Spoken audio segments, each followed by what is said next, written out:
अनवार तेरी हंस की सवारी मैया हंस की सवारी। हिंदुवली अनवार तेरी हंस की सवारी मैया हंस की सवारी। तू हमारी जान दात्री हम तेरा पुजारी मैया हम तेरा पुजारी। बुद्धि दिए मति दिए माँ सरस्वती देणी बजाए। बुद्धि दिए मति दिए माँ सरस्वती देणी बजाए। देणी बजाए श्वेत माला मोती मैया श्वेत माला मोती। श्वेत हंस श्वेत कमल श्वेत माला मोती मैया श्वेत माला मोती। एक हाथ माँ वीणा छाली एक हाथ माँ पोती मैया एक हाथ माँ पोती। एक हाथ माँ वीणा छाली एक हाथ माँ पोती मैया एक हाथ माँ पोती। झोली भरिए पार करिए माँ सरस्वती देणी बजाए। झोली भरिए पार करिए माँ सरस्वती देणी बजाए। देणी बजाए माँ सरस्वती माँ सरस्वती। माता की जय। भारत माता की जय। वंदे मातरम। वंदे मातरम। वंदे मातरम। क्लासेस विश्राम। Life. Now I am introducing the president of my college or the students union, Miss Superior, BA third year. You are a very sincere student who will fulfill your duty well. Come for the oath. Principal sir will administer oath you. Come sit down please. Just हो जाओ, adjust हो जाओ. पूर्ण सहयोग दूंगी। पूर्ण सहयोग दूंगी। मैं यह भी प्रतिज्ञा करती हूँ कि मैं ऐसा कोई कार्य नहीं करूँगी जिससे महाविद्यालय की गरिमा को क्षति पहुँचे। Come for the oath.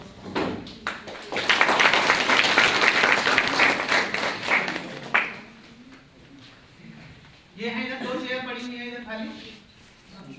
साक्षी मानकर छात्राओं के कल्याण एवं महाविद्यालय के विकास में अपना पूर्ण सहयोग दूंगी।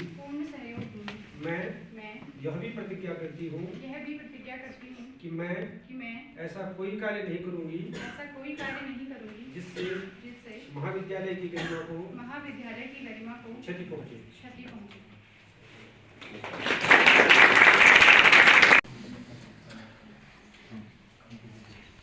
समारोह में मैं आप सभी का हार्दिक अभिनंदन एवं वंदन करती हूँ।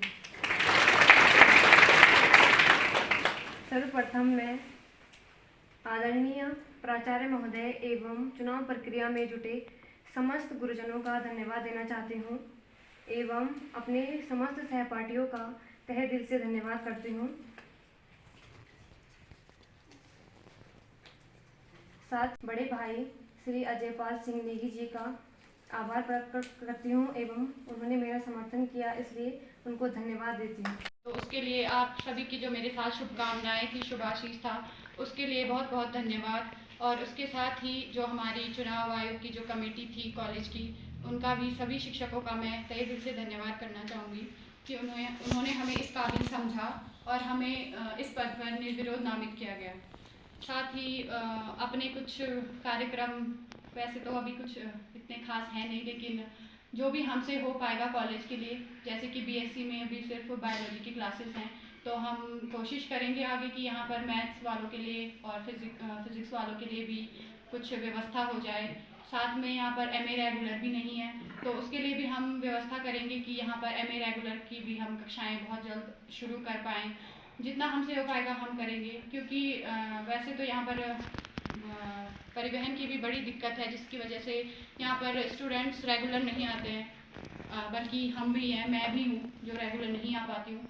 तो हो सके तो कभी हमारा भविष्य में अगर बनता है तो हम आगे बात करके यहाँ पर कॉलेज के बच्चों के लिए बस की व्यवस्था हम सोच रहे थे कि अगर हो जाए तो उसके वजह से फिर सभी बच्चे रोज़ यहाँ पर कॉलेज आ पाएंगे, पढ़ पाएंगे। तो इससे ज़्यादा अभी कुछ नहीं है फ़िलहाल, ये तो स्टार्टिंग है तो इस वजह से। तो बाकी आगे जो भी होगा हमारी तरफ से हम अपने कॉलेज के लिए पूरा अपना सहयोग करेंगे। उसके साथ ही अगर आपकी भी कोई आपके दिमाग में भी है कि कुछ योजनाएं होनी चाहिए या कुछ सुधार होना चाहिए तो उसके विषय में भी आप हमसे बात कर सकते हैं। हम अपनी तरफ से पूरी कोशिश करेंगे, हमारा पूरा सहयोग रहेगा अपने महाविद्यालय को आगे लाने के लिए। धन्यवाद। चाहे तो कार्यकारिणी का कोई सदस्य, कार्यकारिणी का सदस्य मोस्ट वेलकम है। एक मेहमान है। तो लोकतांत्रिक व्यवस्था के अंदर छात्र संघ, महाविद्यालयों में छात्र संघ की व्यवस्था क्यों कही गई? क्योंकि अब आप बालिग हो चुके हैं, आप समझदार हो चुके हैं, आपको समझना है कि देश को कैसे आगे बढ़ाना है। इसलिए छात्रों के समूह को, लोकतंत्र को समझने के लिए एक छात्र संघ का गठन किया जाता है कि आप समझें कि हमारी देश की व्यवस्था क्या है, इसको और बेहतर कैसे किया जा सकता है। क्योंकि आप युवा हैं, आप में बहुत एनर्जी है, एनर्जेटिक है, और साथ ही साथ आने वाले समय के लिए आप यही देश के कर्णधार हैं, देश के निर्माता हैं। इसलिए इस सब चीज़ों को ध्यान में रखते हुए शिक्षा के साथ साथ एक छात्र संगठन सामाजिक कार्य करने के लिए अपने महाविद्यालय, विश्वविद्यालय या आप ऐसा कहें शिक्षा जगत की उन्नति और गुणवत्ता के लिए कार्य करने के लिए छात्र संगठन का गठन किया जाता है। मैं समझता हूँ कि आपने शपथ ली है, जैसे कि हमारे मुख्य चुनाव अधिकारी ने भी व्यक्त किया है कि आपने जो भी शपथ दी है वो इनर होगी। इनर का मतलब अपने हृदय से ली होगी, ऐसा नहीं है कि औपचारिकता ही मात्र है। आपने इसको हृदय की गहराइयों से व्यक्त किया होगा, ऐसी मेरी आशा है और अपेक्षा भी आपसे है। ऐसा महाविद्यालय परिवार में सिर्फ महाविद्यालय का प्राचार्य, प्राध्यापक ही नहीं आता है, उसकी जो मुख्य भूमिका है या मुख्य जो अंग है, अवयव है, वो छात्र होता है। तो छात्र, क्योंकि मैंने जैसे आपसे बताया है कि छात्र ही का अपने देखने का क्या नजरिया है, हम तो एक सिस्टम से पढ़ा रहे हैं, जितने जो कुछ भी रेफरेंस हमारे पास है, अब तक का एग्जिस्टिंग नॉलेज है, उसके अनुसार इंप्लीमेंट करते जाते हैं।